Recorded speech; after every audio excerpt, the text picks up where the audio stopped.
I'm going to tell you a story about courage, struggle, and happy endings. This is my family's story. It starts in Laos in 1977. After the 20-year-long conflict known as the Vietnam War, Southeast Asia suffered through a dreadful refugee crisis.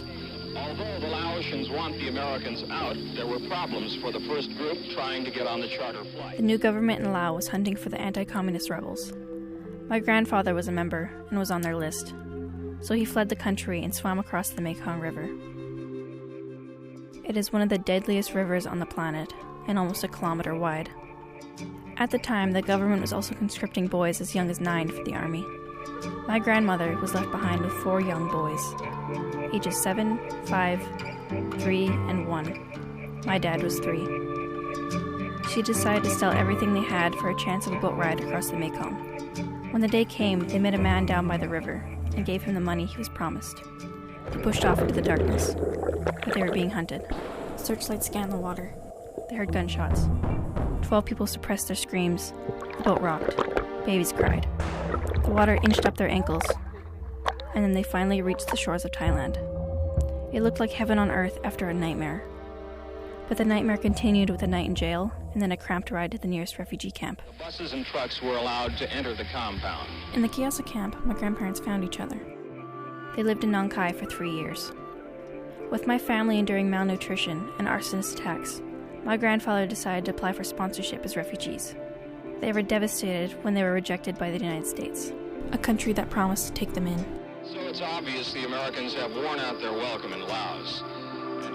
But then, the town of St. Pierre-Joli, Manitoba, opened their arms to 6 starving refugees. They all expected their struggle would end there. But with the promise of safety came the overwhelming expectations to assimilate into the ways of the French Canadians. The boys in particular had it hard.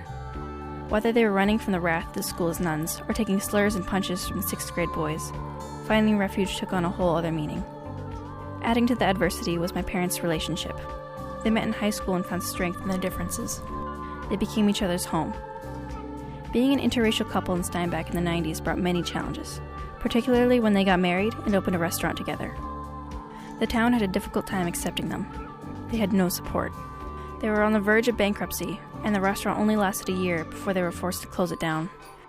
Rumors and a sudden boycott by the town resulted in a career change and a move to Winnipeg, which opened a door for better things to come. 40 years have passed, and Canada has shaped and nurtured my family, allowing us to thrive and blossom. We have grown in numbers. Today there are 14 descendants, from kids to grandkids, and now 1 great-grandkid.